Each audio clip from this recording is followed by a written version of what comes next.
નમસ્કાર.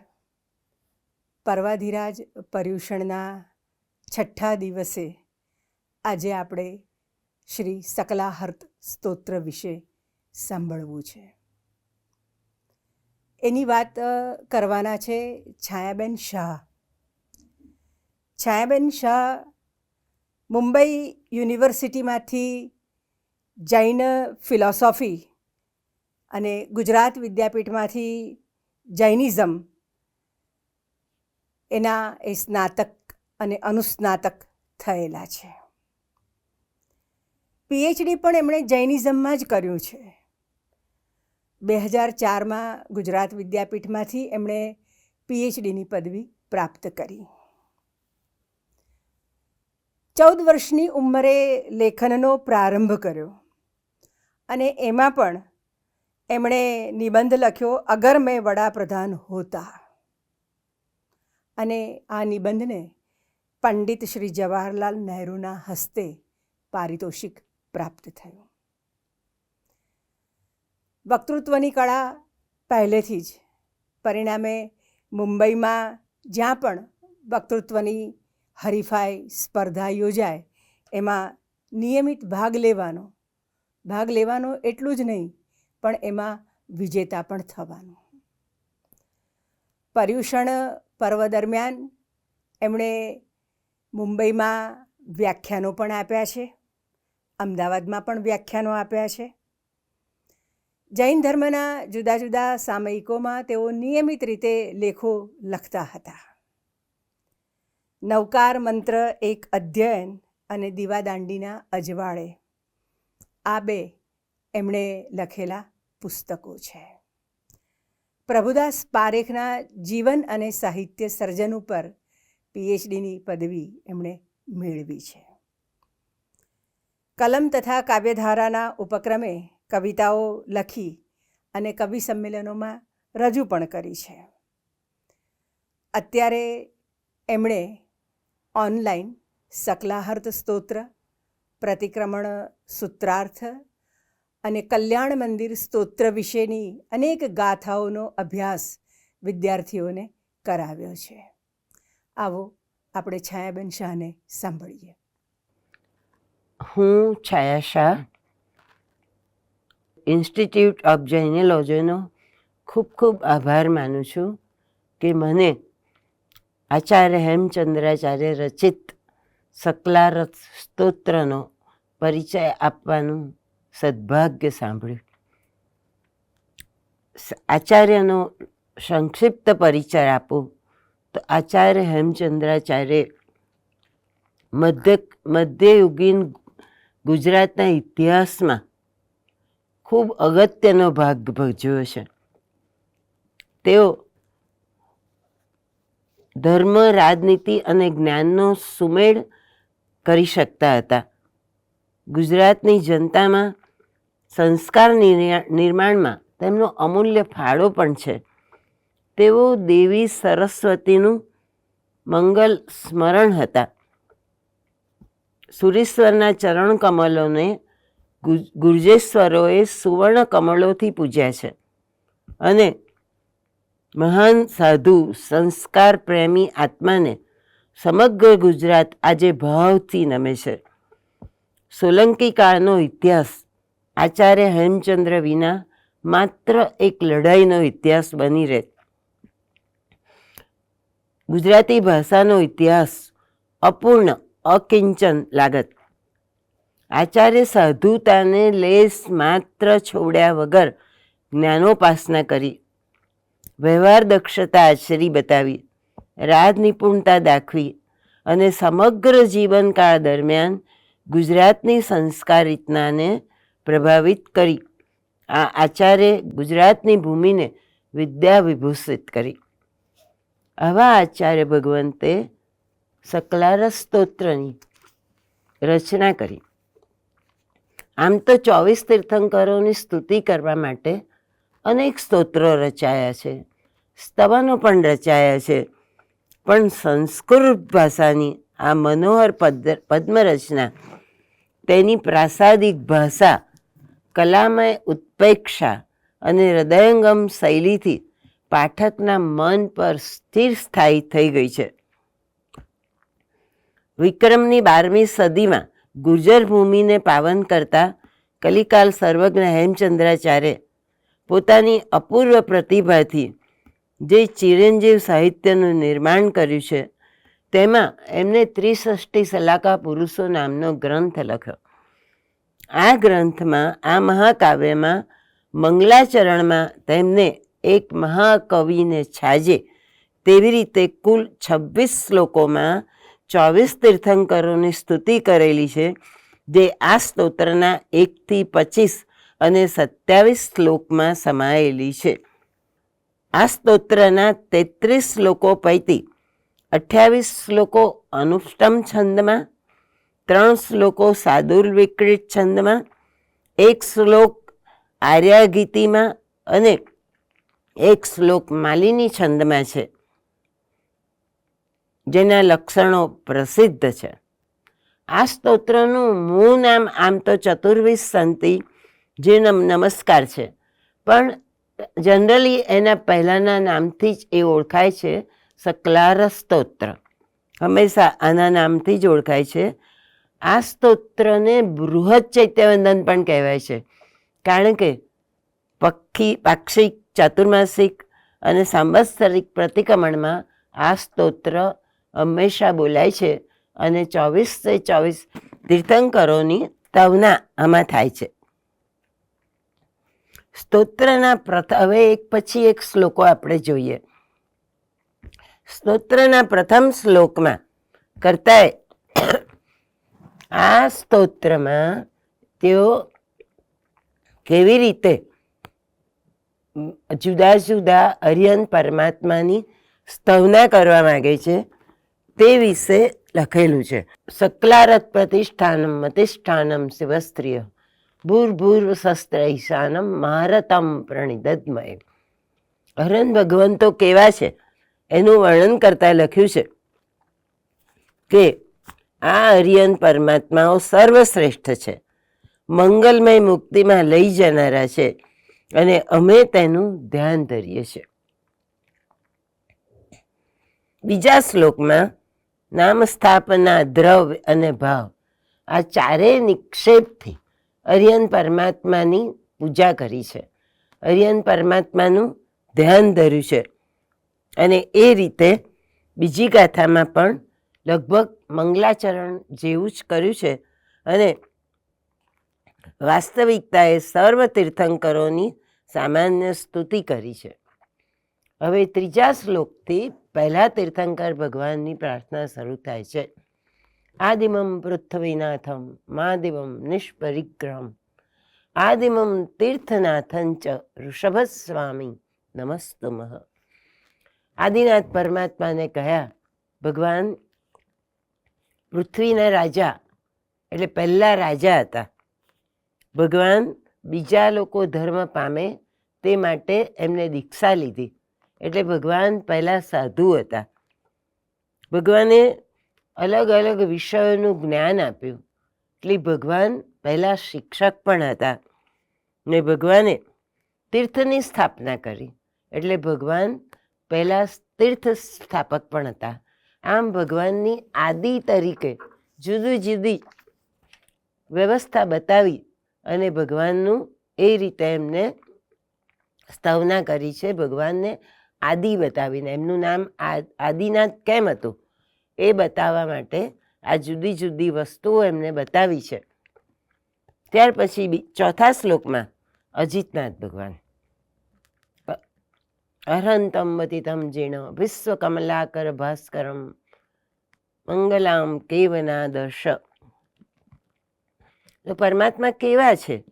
ચોથા શ્લોકમાં અજિતનાથ ભગવાનને વિશ્વના પ્રાણીઓ રૂપી કમલને ખીલવવા માટે સૂર્ય સમાન જણાવે છે. જો આમ હેમચંદ્રાચાર્યની બ્યુટી શું છે, 24 તીર્થંકર પરમાત્માની એમને સ્તવના કરી છે, પણ જે એમાં કવિત્વ વાપરીને એમને અલગ અલગ રીતે પ્રાર્થના કરી છે, અલગ અલગ વિધિથી પ્રાર્થના કરી છે, જે કોઈ મહાન કવિ જ કરી શકે. આદિનાથ ભગવાનને આદિ કહીને પ્રાર્થના કરી.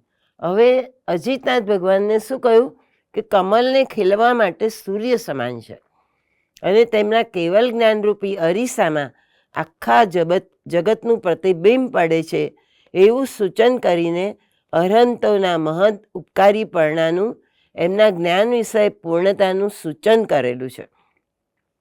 અરહંતોના ઉપદેશથી માનવગણનું મૂર્જાઈ ગયેલું હૃદય વિકાસ પામે છે અને પ્રત્યેક અરહંત કેવળ જ્ઞાની થયા પછી ઉપદેશ આપે જ છે એ હકીકત સુપ્રસિદ્ધ છે.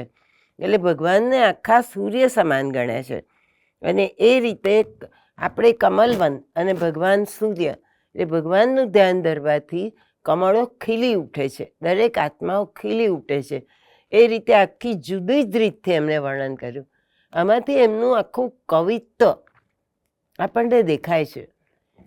એક જ વ્યક્તિની જુદી જુદી રીતે કેવી રીતે ભક્તિ કરી શકાય છે. અરહંત ભગવાન જ બધા, પણ દરેકને જુદી જુદી રીતે ભજશે, જુદી જુદી રીતે એમનું વર્ણન કરશે. એમાં એમના ઉચ્ચ કવિત્વના દર્શન થાય છે.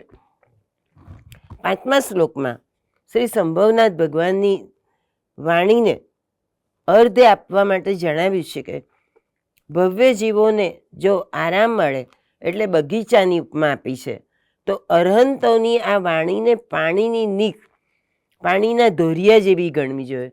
જનરલી માળી શું કરે કે બગીચામાં છે ને એક નાનો નળ ચલાવી દે અને નાની નાની ક્યારીઓ કરેલી હોય, એ ક્યારીઓમાંથી ધારામાંથી પાણી ધીમે ધીમે ધીમે જાય. આ ધીમું ધીમું જે સિંચન કરે ને એમાંથી બહુ જ ખીલે ફાલે, બહુ જ ફૂલે ફાલે અને એટલો સુંદર બગીચો થાય. તો આપણને બગીચો ગણાય છે અને પરમાત્માને આવી નાની સરખી ધારા ગણી છે. એટલે ભવ્ય જીવો આમાં રહી અને અરહંતોની વાણી ભવ્યજનોમાં રહેલા સુરુચિ અને સદાચાર સંસ્કારોને પુષ્ટ કરે છે. 6ઠા શ્લોકમાં અભિનંદન પ્રભુને અનેકાંત મતરૂપી સમુદ્રમાં ભળતી આવવા માટે ચંદ્ર સમાન કહ્યા. પરમાત્માનો સિદ્ધાંત છે અનેકાંતવાદ. હવે આ અનેકાંતવાદ આખો એમને વિષય બદલ્યો. હવે અનેકાંતવાદ રૂપી ભરતીને ઉશ્કેરવા માટે ચંદ્ર કયા ભગવાનને. એટલે અનેકાંત રૂપી સિદ્ધાંત વધુને વધુ પુષ્ટ બને એને માટે ભગવાનને ચંદ્ર સમાન કયા.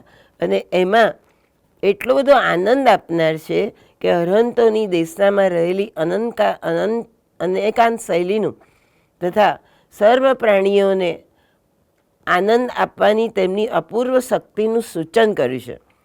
અરહંતોની વાણી સદા સાપેક્ષ હોય છે અને દ્રવ્ય, ક્ષેત્ર, કાળ તથા ભાવને જોઈને યોજાયેલી હોય છે. વળી તેમની પુણ્ય પ્રકૃતિ અત્યંત બલવતી હોઈને જે કોઈ તેમના દર્શન કરે છે, તેમનો ઉપદેશ સાંભળે છે, તેમના નામ ભાવનું સ્મરણ કરે છે તે પરમ આનંદને પામે છે. 7મા શ્લોકમાં શ્રી સુમતીનાથ ભગવાનની સ્તુતિ કરતાં કહ્યું છે કે જેમના ચરણ નખો દેવોના મુખ પર સમાવાથી, એટલે એવું થાય છે કે પરમાત્મા જ્યારે સંવત્સરણમાં બેઠા હોય છે ત્યારે દેવો પરમાત્માને નમે છે ને નમે છે ને ત્યારે એમના મુગટો પરમાત્માના નખને ઘસાય છે, ત્યારે એ એટલા તેજસ્વી હોય છે નખ કે પરમાત્માના એ મુગટોનું પ્રતિબિંબ એ નખમાં પડે છે.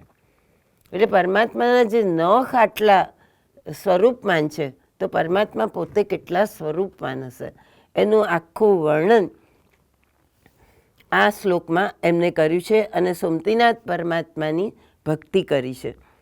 8મા શ્લોકના પદ્મપવ પ્રબોધેર ભાષપુષ્ણંતુ વહસ્ત્રિયમ અંતરંગારી મઠને કોપાતો બાદિવારમણા. પદ્મપ્રભુને શું કહ્યું છે? એમના આખા શરીરનો રંગ લાલ થઈ ગયો છે. કેમ? તો કહે છે કે કર્મરૂપી શત્રુથી એ ખૂબ જ આક્રંદી થઈ ગયા છે. એમને કર્મરૂપી શત્રુને હણી કાઢવો છે અને તેથી એટલા બધા કોપવાળા થઈ ગયા છે કે એમનું વર્ણ શરીરનું આખું લાલ થઈ ગયું છે. કોપા ટોપા દિવારમણા, અને એના માટે આંતરશત્રુને જીતવા માટે પ્રબળ પુરુષાર્થ ફોરવનારા હોય છે, જેને શુદ્ધિ કરી નથી તે જગતને શુદ્ધ કેમ કરી શકે? એટલે પોતે જ પોતાનામાં એટલી બધી શુદ્ધિ કરી નાખી છે કે તેમને આ શ્લોકમાં પદ્મપ્રભુની કેટલી સુંદર રીતે એમને પ્રાર્થના કરી છે. જો અત્યાર સુધી આપણે લગભગ 8 ભગવાન જોયા, એક પણ ભક્તિનો શબ્દ રિપીટ થતો નથી. પોતાના અંદરથી એમને કેટલી કલ્પનાઓ કાઢી છે. એક જ વ્યક્તિનું 28 રીતે વર્ણન કેવી રીતે કરી શકાય? ભલે ભગવાનના બધાના નામ અલગ અલગ છે, પણ બધાનું આંતર સ્વરૂપ તો એક જ સરખું છે. પણ એમનામાં કેવી શક્તિ હશે, હેમચંદ્રાચાર્યમાં એમનામાં કેવો અહોભાવ હશે પરમાત્મા પ્રત્યે, કે જુદી જુદી રીતે એમને શબ્દો પણ મળી રહ્યા છે ને જુદી જુદી રીતે એ પરમાત્માનું વર્ણન કરે છે. 9મા શ્લોકમાં શ્રી સુપાર્શ્વ જિનેન્દ્રાય મહેન્દ્ર મહિતાંગ્રહે નમશ્ચતુર્વર્ણ સંગ ગગનાભોગ ભાસ્વતે. 9મા શ્લોકમાં હવે આખી રીત ફેરવી. 9મા શ્લોકમાં સુપાર્શ્વનાથ ભગવાનને નમસ્કાર કરતાં કહ્યું છે કે મહેન્દ્રોએ પણ તેમના ચરણોની પૂજા કરી છે અને તેઓ ચતુર્વિધ સંઘરૂપી ગગનમંડળમાં સૂર્ય સમાન શોભે છે. સારાંશ કે અરહંતોને સામાન્ય સાધુ સાધ્વી શ્રાવક અને શ્રાવિકાથી ચતુર્વિધ સંઘની સ્થાપના કરીને પૂરેપૂરા જ્ઞાન પ્રકાશ કરનારા હોય છે. બ્રાહ્મણ, ક્ષત્રિય, વૈશ્ય, શૂદ્ર એ વર્ણો ગુણ પ્રમાણે યોજાયેલા છે. બીજા શબ્દોમાં કહીએ તો ધર્મ સંઘમાં જ જન્મ જાતિની શ્રેષ્ઠતા કરતાં ગુણની શ્રેષ્ઠતા ઉપર ભાર કર્યો છે. 10મા શ્લોકમાં ચંદ્રપ્રભ સ્વામી ચંદ્રપ્રભ પ્રભોશ્ચૈન્દ્ર ભાષપુષ્ણંતુ વહાશ્રિયમ. ચંદ્રપ્રભ સ્વામીનું વર્ણન કરતાં એટલું સુંદર એમને લખ્યું છે. 10મા શ્લોકમાં ચંદ્રપ્રભ સ્વામીની સ્તુતિ કરતાં જણાવ્યું, અરહંતોની આકૃતિ મૂર્તિ જાણે શુક્લ ધ્યાનનું સ્વરૂપ હોય એવી રીતે ભરપૂર છે. આંખોમાં એટલો બધો અમી હોય છે ભગવાન, એટલે આપણને આમ નજર માંડીએ ને ભગવાનની સામે તો નર્યું અમી છલકતું દેખાય. માંતંગસુરી મહારાજા પણ પરમાત્માની આંખોનું વર્ણન કરતા આવી સુંદર ભક્તામરની એક ગાથા પણ કહી છે. અહીં જ હેમચંદ્રાચાર્ય પણ પરમાત્માની આંખોનું જે સૌમ્ય સ્વરૂપ છે એનું વર્ણન કરતાં ચંદ્રપ્રભુનું ભક્તિ કરી છે. 11મા શ્લોકમાં શ્રી સુવિધિનાથ ભગવાનની સ્તુતિ દ્વારા જણાવ્યું છે કે અરહંતો ક્લેવર જ્ઞાન વડે વિશ્વની તમામ વસ્તુઓને હસ્તકમલવત જોનારા હોય છે તથા અચિંત્યનું મહાત્મથી કરેલા હોય છે. આવા અરહંતોની ઉપાસનાનું ફળ બોધિબીજની પ્રાપ્તિ છે. જેમ હાથમાં આપણે આંબળો હોય તો કેવો જોઈ શકીએ સ્પષ્ટ, એમ અરહંત ભગવાન કેવળ જ્ઞાનના પોતે કેવળ જ્ઞાન પ્રાપ્ત કર્યું છે એટલે જગતની દરેક વસ્તુને હસ્તમાં રહેલા આંબળાથી જોઈ શકે છે.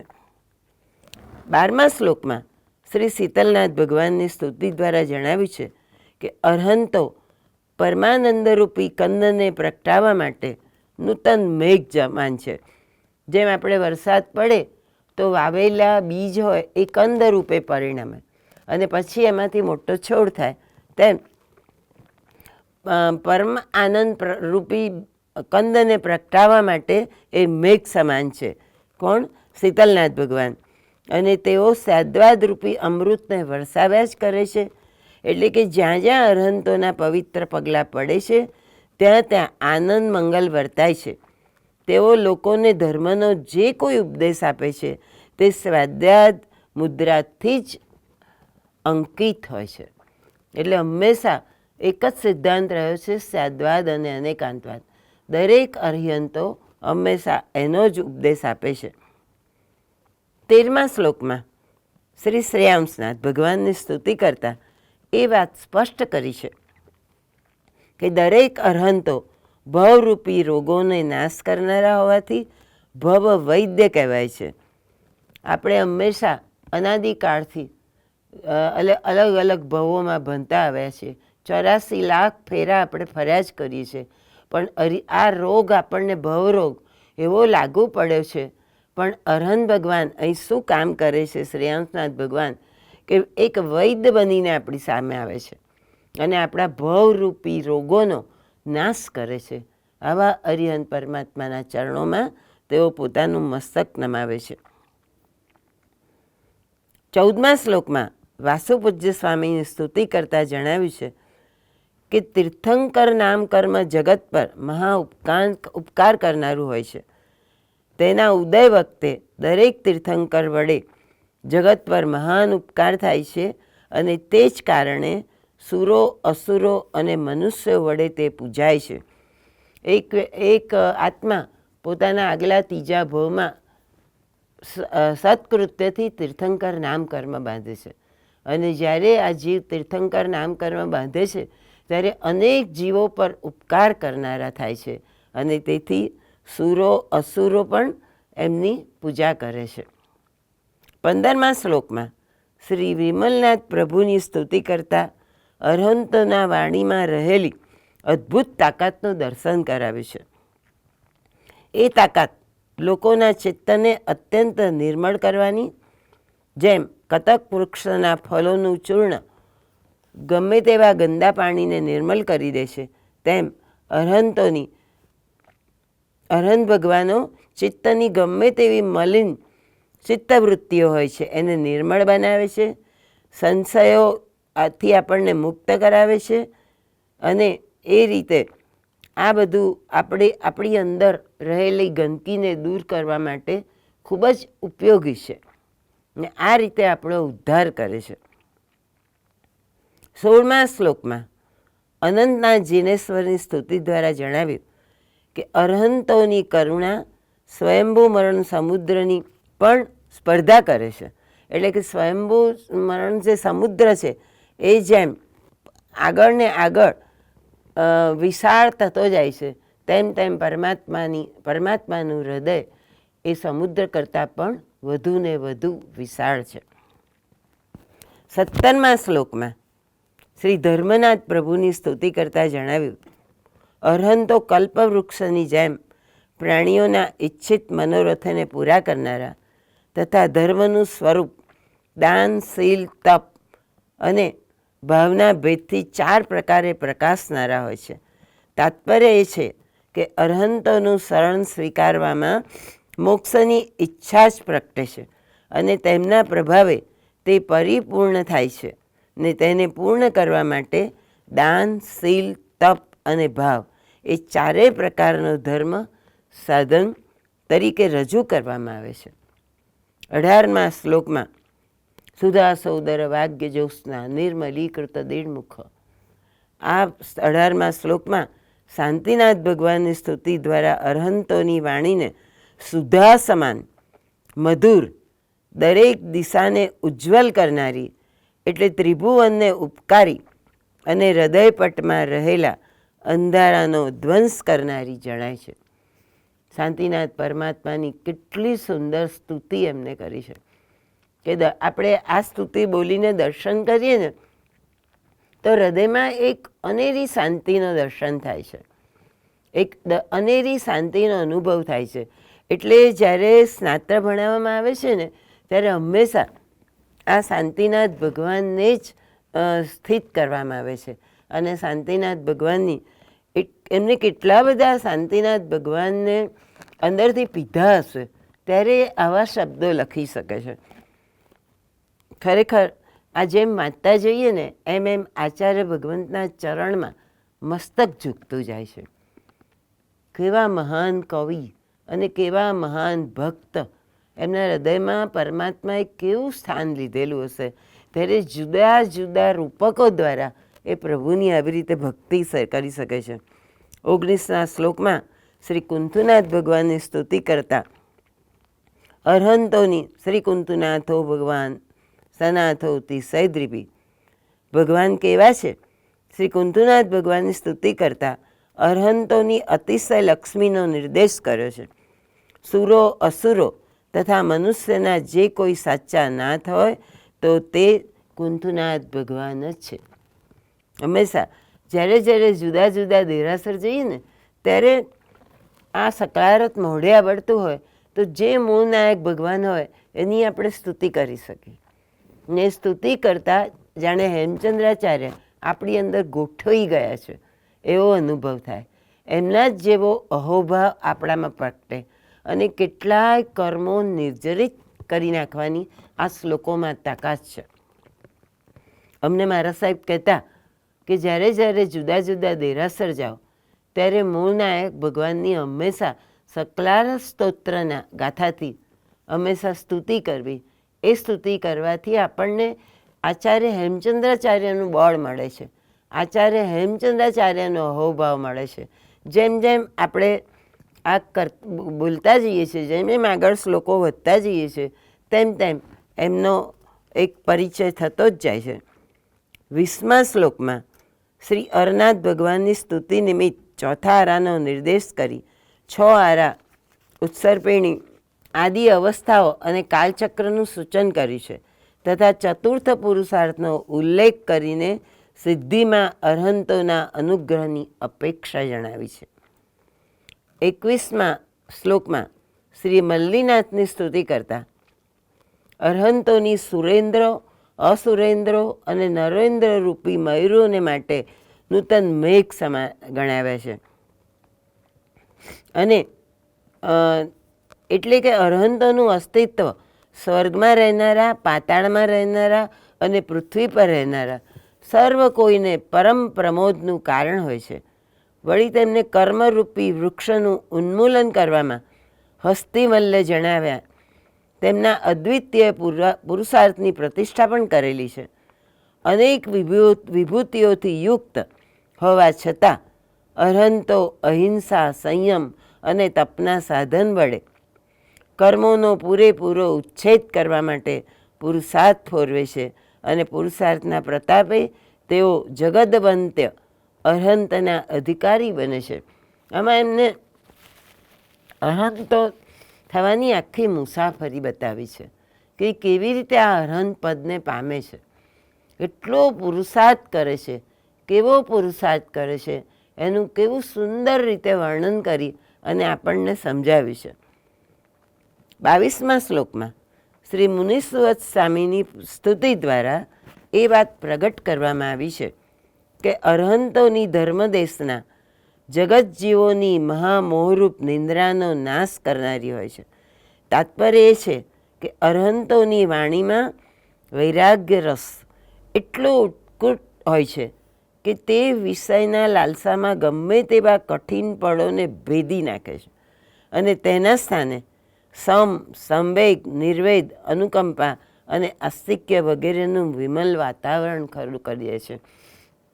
જ્યારે ખરેખર પરમાત્મા દેશના આપવા હોય છે સંવત્સરણમાં ત્યારે કેટલાક જીવો ત્યાં ઊભા થઈ જાય છે. એવું પરમાત્માની દેશનામાં જાદુ હોય છે કે બધો જ સંસાર પ્રત્યેનો મોહ ઉતરી જાય છે અને કેટલાય જીવો ઊભા થઈને પરમાત્મા પાસે પ્રવજ્યા ગ્રહણ કરી લે છે. કેટલાકને તો ત્યાં કેવળ જ્ઞાન પણ થઈ જાય છે. તો આના પરમાત્માની વાણીની અંદર રહેલી જે તાકાત છે એવું સમજાવે છે, એટલું બધું સુંદર રીતે સમજાવે છે કે ત્યાં ને ત્યાં કેટલા લોકોને પોતાની ભૂલ સમજાઈ જાય છે અને ત્યાં ને ત્યાં સંયમ સ્વીકારી વૈરાગ્ય થઈ જાય છે અને સંયમ સ્વીકારી લે છે.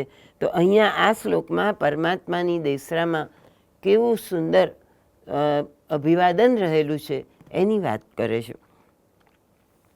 23મા શ્લોકમાં શ્રી નમિનાથ ભગવાનની સ્તુતિ દ્વારા અરહંતોના નખની દિવ્યતાનું દર્શન કરવામાં આવ્યું છે અને એ રીતે તેમના ચરણ કમલમાં તથા સમસ્ત દેહમાં રહેલી એક પ્રકારની અલૌકિક શક્તિનો નિર્દેશ કરવામાં આવ્યો છે.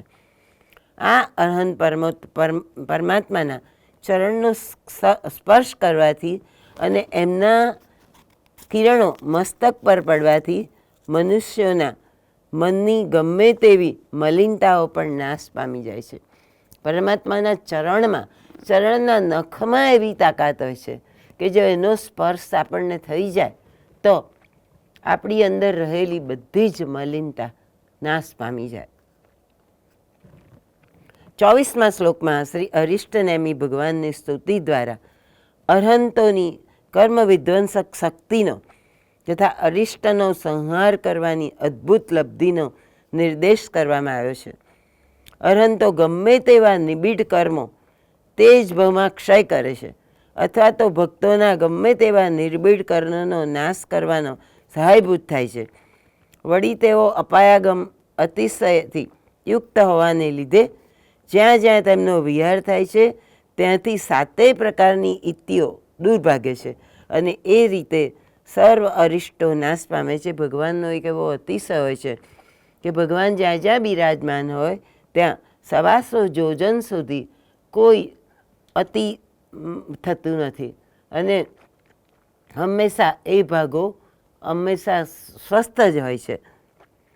તો આ પરમાત્માના જે એમનું અંદરનું બળ છે એની વાત કરી અને એ રીતે પરમાત્માનું વર્ણન કરે છે. 25મા શ્લોકમાં બહુ જ ઘણો પ્રચલિત શ્લોક છે. કમઠે ધર્ણેન્દ્રેન્ચ શોચિતમ કર્મ કુર્વતી પ્રભુસ્તુલ્ય મનોવૃત્તિ પાર્શ્વનાથસ્ત્રીયસ્તુ. પાર્શ્વનાથ પ્રભુના આગલા ભાવમાં આગલા જીવનમાં કમઠ નામનો જે બહેર બાંધેલું હોય છે એ લોકોએ પરમાત્માની જોડે, પરમાત્માનો તો બહુ સંભાવ હોય છે પણ એ જીવો પરમાત્માએ જે લાકડામાંથી સર્પ કાઢીને બતાવ્યો એટલે એની આખો યજ્ઞ ભાગી ગયો કમઠનો. અને કમઠ એટલે એને શું કર્યું, પરમાત્માનો વહેર લેવાનો પ્રયત્ન કર્યો. પરમાત્મા જ્યાં કૌશક ધ્યાને ઊભા હતા ત્યાં ધૂળો વરસાવી, ધૂળોનો વરસાદ કર્યો. પ્રભુની નાકમાં, આંખમાં, કાનમાં બધામાં ધૂળ પેસી ગઈ પણ પરમાત્મા જરાય ચલાયમાન થતા નથી. અહીંયા પ્રભુની શક્તિનું બહુ અદ્ભુત રીતે વર્ણન કર્યું છે અને આમ સચિત્ર લાગે કે પરમાત્મા ઊભા છે એવી રીતે એમને વર્ણન કર્યું છે આમાં કે પરમાત્મા ઊભા છે. કમઠે ધર્ણેન્દ્રેન્ચ શોચિતમ કર્મ કુર્વતી પણ પ્રભુસ્તુલ્ય મનોવૃત્તિ. પ્રભુએ બંને પ્રત્યે કમઠે આ બધું કર્યું અને એનાથી ના પરવાર્યો તો પ્રભુની ઉપર વર્ષા કરી અને એટલી સુધી વર્ષા કરી કે ભગવાન ગળા સુધી ડૂબી ગયા. પણ અહીં પણ ને ત્યારે ધર્ણેન્દ્રને ખબર પડી, એવો તરત આવ્યા અને ભગવાનને નીચે કમળ બનીને ઊભા રહી ગયા. તો જે પેલાએ ઉપસર્ગ કર્યો અને ધર્ણેન્દ્રએ એમનો બચાવ કર્યો, છતાં પ્રભુની બંને વ્યક્તિઓ પ્રત્યે સખડી એકદમ સરખી જ મનોવૃત્તિ છે. એવું નહીં કે જેને ઉપકાર કર્યો એનું ભલું ઈચ્છવું અને જેને અપકાર કર્યો એનું માટે વહેર રાખવું. ભગવાને આટલું કશું જ કર્યું નથી એટલે કમઠે ધર્ણેન્દ્રેન્ચ શોચિતમ કર્મ કુર્વતી. બંને પોતાની ઈચ્છા પ્રમાણે કર્મ કર્યું પણ પ્રભુસ્તુલ્ય મનોવૃત્તિ પાર્શ્વનાથ સ્ત્રીસ્તુઓ. હેમચંદ્રાચાર્યનો આ શ્લોક એટલો પ્રચલિત થયો છે, આખું આબેહૂબ ચિત્ર એમને ઊભું કર્યું છે. આપણને એમને વંદન આપોઆપ મસ્તક નમી પડે. આ શ્લોક જ્યારે બોલીએ પરમાત્માની સામે ત્યારે આપોઆપ આપણું મસ્તક નમી પડે કે પ્રભુ કેવા સંભાવમાં રહેનારા હતા. આપણને ઘણીવાર આપણી ભૂલ સુધારવાનું એ મન થાય કે પ્રભુએ આવું કામ કરનાર પ્રત્યે પણ સંભાવ કર્યો, તો આપણે નાના નાના દોષો કેમ ત્યજી ના શકીએ, નાના નાના કસાયો કેમ ત્યજી ના શકીએ. હેમચંદ્રાચાર્ય ખરેખર જાદુ વેરી દીધો છે આ કથા, આ શ્લોકમાં. તો 26મા શ્લોકમાં હવે આપણા સંઘનાયક શ્રી મહાવીર પ્રભુની સ્તુતિ કરતા અરહંતોની અદ્ભુત લક્ષ્મી એટલે કે અનંત જ્ઞાન વગેરે ચતુષ્ટ પર્વનું સૂચન કરવામાં આવ્યું છે. ને તેઓ સદા મહાનંદ સરોવરમાં ઝીલતા હોય છે એવું જણાવીને તેમની ચિદાનંદ અવસ્થાનું વર્ણન કરવામાં આવ્યું છે. 27મા શ્લોકના પાછું વીરજીની સ્તુતિ દ્વારા અરહંતોનું ગમે તેવા પ્રતિકૂળ અને અનુકૂળ ઉપસર્ગોમાં પણ સચવાઈ રહેતું અચલપણું દર્શાવવામાં આવ્યું છે. ને સાચે અપકાર પર પણ ઉપકાર કરવાની વૃત્તિ કેટલી સતેજ હોય છે તેનો ખ્યાલ આપવામાં આવ્યો છે. 6 માસ સુધી વિવિધ પ્રકારના ઉપસર્ગો કરીને સાધનામાંથી ભ્રષ્ટ કરવાની કોશિશ કરી રહેલા સંગમદેવ પ્રત્યે વીર પ્રભુના હૃદયમાં અપૂર્ણ કરુણા રહેલી છે. અને જો કૃતાપરાર્ધે પીજને કૃપા મંથરતા રહ્યો એ સદબાષ્પાદ્રયો ભદ્રમ શ્રી વિરજીન નેત્ર. 6 મહિના સુધી સંગમદેવે પ્રભુ પર ઉપસર્ગો કર્યા. ક્યારેક એમને પછાડ્યા, ક્યારેક એમની પર વરસાદ કર્યો, ક્યારેક એમની પર ધૂળ વસાવી, એક નહીં 6 મહિના સુધી. ને છતાંય જુઓ પરમાત્માનું કેવું હૃદય છે એનું વર્ણન કર્યું, આબેહૂબ વર્ણન. કહ્યું કે જ્યારે આ 6 મહિનાના ઉપસર્ગ કરીને સંગમદેવ ગયો ત્યારે પ્રભુની આંખોમાંથી 2 આંસુ ટપકી પડ્યા. કૃતાપરાધે પીજને કૃપા મંથરતા રહ્યો એ સદબાષ્પાદ્રયો ભદ્રમ. પરમાત્માની આંખોમાંથી 2 આંસુ સરી પડ્યા. કેમ કે આ જીવ બિચારો મારા પર ઉપસર્ગ કર્યા પણ એ દુષ્કૃત્યને લીધે એ બિચારો નરકના દુઃખો ભોગવવા આવે જશે. કેવી કરુણા, પોતાના પર આટલો બધો ત્રાસ ગુજારનાર પરમાત્મા હૃદયમાં કેવી કરુણા છે એનું ખૂબ સુંદર રીતે એનું શું થશે એવી કરુણાથી નેત્રોની કીકીઓ સહેજ ભીની થાય છે. ક્ષમા અને કરુણાનું આવું વિરલ દ્રશ્ય બીજે ક્યાં જોવા મળશે. પરમાત્મા મહાવીરની જે આ દશા એમને વર્ણન કરી છે, અદ્ભુત કરી છે. કોઈ પણ વ્યક્તિને કંઈક લખવું હોય ને તો પહેલાં એના હૃદયમાં એ વિશે આખું લખાણ થઈ જાય. હું આ કેમ કહું છું કે જ્યારે અમે MJ લાઇબ્રેરીમાં રેગ્યુલર દર અઠવાડિયે હું જતી કવિ સંમેલનમાં, અને એ વખતે અમારે દરેક વખતે એક કવિતા લઈને જવાનું હોય. તો એ કવિતા જ્યારે રચતા હતા ને ત્યારે કેટલું બધું મનોમંથન કરીએ ત્યારે એક લીટી તૈયાર થતી હતી. એનો મને પોતાનો અનુભવ છે. શ્રી કૃષ્ણકાંતભાઈના હાથ નીચે અમે આ કવિતાઓ રચતા હતા. તો એટલું બધું અઘરું પડતું હતું, કેટલું બધું મનોમંથન થાય, કેટલું બધું પ્રયાસ થાય ત્યારે એક લીટી લખાય. ત્યારે અહીં જુઓ આ મહારાજા, આ સકલાર સ્તોત્રના અર્થ વાંચતી વખતે મને પહેલાં એ જ વિચાર આવ્યો, આ મહાપુરુષને ગમે એટલા વર્ણવીએ, ગમે એટલા પ્રયત્ન કરીએ પણ ક્યારેય એમને વર્ણવી ના શકીએ, એમના વિશે આપણે લખી ના શકીએ.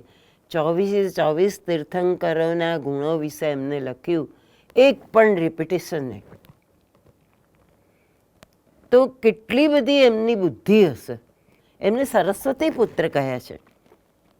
હેમચંદ્રાચાર્યને તો બહાર જવું હતું ગુજરાતની, સરસ્વતી દેવી સાક્ષાત આવ્યા અને કીધું કે હું અહીંયા તારી પાસે જ રહેવાની છું, તારે ગુજરાતની બહાર જવાની જરૂર નથી. તો આવા સરસ્વતી પુત્રના આ સ્તોત્રનું જ્યારે મને વર્ણન વાંચવા મળ્યું ત્યારે એકદમ મન નાચી ઉઠ્યું કે કવિ કોને કહેવાય એ ખરેખર જીવનમાં પહેલીવાર જાણવા મળ્યું.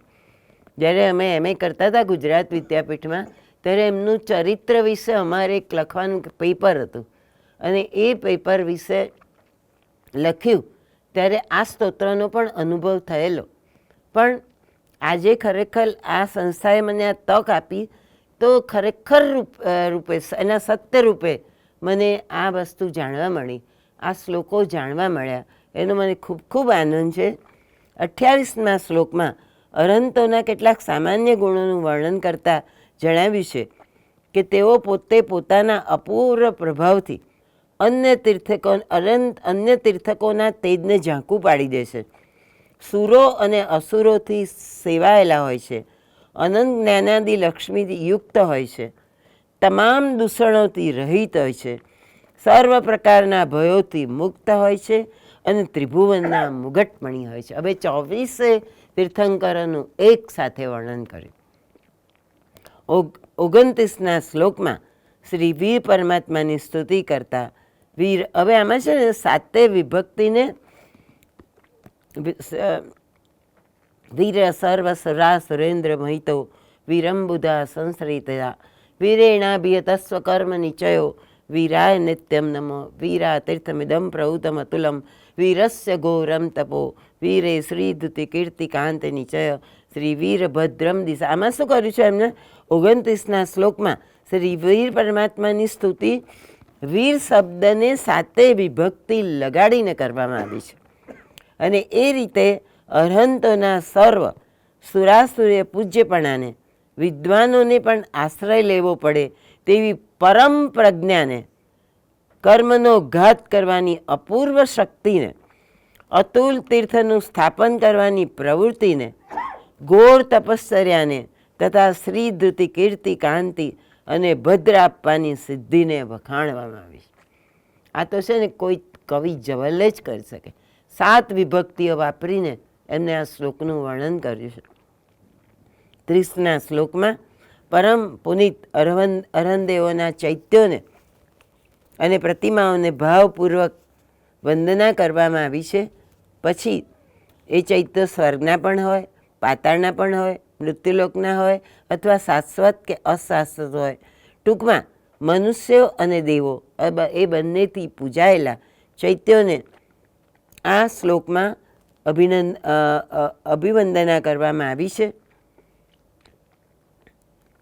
31મા શ્લોકમાં શ્રી વીરપ્રભુની સ્તુતિ દ્વારા અરહંતોને સર્વ જ્ઞાતાઓમાં, સર્વ પરમષ્ઠીઓમાં પ્રથમ જણાવ્યા છે અને તેમના દેવાધિદેવ તથા સર્વજ્ઞત્વને પણ અંજલિ આપવામાં આવી છે. 32મા શ્લોકમાં વિતરાગ અને જીન એવા અરહંદેવોનું વિવિધ ઉપમાઓથી વર્ણન કરવામાં આવ્યું છે. જેમ કે અરહંદેવ અનેક ભવો દ્વારા ઉપાર્જન કરેલા તીર્વ કર્મોને બાળવા માટે અગ્નિ સમાન છે. મુક્તિરૂપી સ્ત્રીની વિશાળ છાતીને અલંકૃત કરવા માટે હાર સમાન છે. દેવના શુદ્ધ સ્વરૂપને મલિન કરનારા 18 દૂષણોથી હાથીઓના સમૂહને હણવા માટે સિંહ સમાન છે.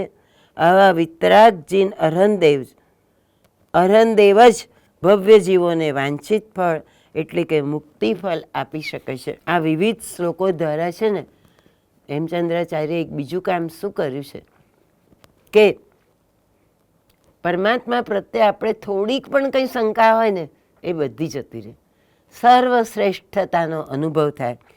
33ના શ્લોકમાં અરહંતોના પરમ પવિત્ર બિંબથી વિભૂષિત થયેલા અષ્ટાપદ, ગજપદ, સમેત શિખર, ગિરનાર, શત્રુંજય, માંડવગઢ, વૈભારગીરી, કનકાચલ, અર્બુદગીરી વગેરે તીર્થોનો નિર્દેશ કરવામાં આવ્યો છે અને તેમાં શ્રી ઋષભદેવ વગેરે જે અરહંતો મૂર્તિરૂપે બિરાજમાન છે તે સર્વ પ્રાણીઓનું કલ્યાણ કરે એવી ભાવના પ્રદર્શિત કરવામાં આવી છે. આ રીતે 33 શ્લોકમાં અરહંદેવોના અદ્ભુત ગુણોનું શક્ય તેટલું વર્ણન કરવામાં આવ્યું છે. તેમની ઉપાસના આરાધનાની સાર્થકતા દર્શાવવામાં આવી છે. હીર સૌભાગ્ય આદિ મહાકાવ્યની ટીકાઓમાં સકલારથના કેટલાક શ્લોકો ઉદાહરણ તથા પ્રમાણ રૂપે ટાંકેલા છે. આ સ્તોત્રની 1 થી 25 અને 27મી ગાથા પર શ્રી વીર વિજય સાયન્સુરીના શિષ્ય કનક કુશળ સુરીએ એક ટીકા 20 સંવત 1654માં રચેલી છે અને બીજી ટીકા તે જ સમયમાં શ્રી ગુણ વિજયજીએ રચેલી છે. શ્રી કનક કુશલ ગણીની ટીકાનું સંપાદન મુનિશ્રી ચતુર્વિજયના શિષ્ય આગમ પ્રભાકર મુનિશ્રી પુણ્યવિજયજીએ વિક્રમ સંવત 1998માં કરેલું છે. શ્રી ગુણ વિજયજીની અર્થપ્રકાશ વૃત્તિ નામની ટીકાનું સંપાદન શ્રી વિજય લબ્ધિ સુરેશ્વરના શિષ્ય શ્રી નેમી વિજયે પણ કરેલું છે. પ્રકીર્ણક આ શ્લોકના 1 થી 25 અને 27 શ્લોકોનું આધાર સ્થાન કલિકાલ સર્વજ્ઞ હેમચંદ્રાચાર્ય શ્રી વિરચિત 30 અષ્ટાકા શલાકા પુરુષ છે. 26મા અને 31મા શ્લોકોનું આધાર સ્થાન તેમને રચેલ પરિશિષ્ટ પર્વનું મંગલાચરણ છે. 28મી પદ્ય 10 વેયાલીની હરિબદ્ધ સુરી ટીકાના પ્રારંભિક પદ સાથે પહેલાં 3 ચરણો પૂરતું મળતું આવે છે. 33મા શ્લોકનું આધાર સ્થાન શ્રી ધર્મનું ધર્મઘોષ સંસ્કૃત મંગલ સ્તોત્ર શ્લોક 8મો છે, 29મો અને 30મો છે. આ રીતે આપણે સકલારસ સ્તોત્રની માહિતી પ્રાપ્ત કરી. ખૂબ ખૂબ અમૂલ્ય વસ્તુ છે. ગુરુદેવ તો અમૂલ્ય હતા જ, પણ ગુજરાતની ભૂમિ પર થયા, ગુજરાતમાં રહેનાર આપણે એમના માટે જેટલો ગર્વ લે એટલો ઓછો છે. કે છે એવું લાગે આપણને કે આ સ્તુતિ કર્યા પછી, આ શ્લોક બોલ્યા પછી, હું ઓનલાઈન ભણાવું છું એમાં જ્યારે મેં આ સ્તોત્ર કર્યું ત્યારે હૃદય આનંદથી ઝૂમી ઉઠે અને બધાને ખબર પડી કે હવે જ્યારે પ્રતિક્રમણમાં આ સૂત્ર બોલાય ત્યારે કેટલા ધ્યાનપૂર્વક બોલવું જોઈએ. જે 24 તીર્થંકર પરમાત્માની આ વિવિધ રીતે સ્તુતિ થઈ. ખૂબ ખૂબ આનંદની વાત છે કે મને આ સ્તોત્રના અર્થ પ્રગટ કરવા માટેનો આપે જે તક આપી એ બદલ ખૂબ ખૂબ આભાર માનું છું. ધન્યવાદ. મારાથી વિતરાગની આજ્ઞા વિરુદ્ધ, હેમચંદ્રાચાર્યની આજ્ઞા વિરુદ્ધ કંઈ પણ બોલાયું હોય તો ક્ષમા માગું છું. જય જિનેન્દ્ર. પર્યુષણ પર્વમાં એમને વ્યાખ્યાન આપવાનું આમંત્રણ આપ્યું એટલે એમણે એમ કહ્યું કે હું શ્રી સકલાહર્ત સ્તોત્ર ઉપર જ વાત કરીશ. અને એમણે સરસ એનો ઊંડો અભ્યાસ કરી અને એમના વિચારોને આપણી સમક્ષ મૂકી આપ્યા. ઇન્સ્ટિટ્યૂટ ઓફ જૈનોલોજી વતી એમનો આભાર માનીએ છીએ. कामेमि सब्बजीवे सब्बे जीवा खमन्तु मे वृत्ति में सब्बभूतेषु वेरं मज्जन केणै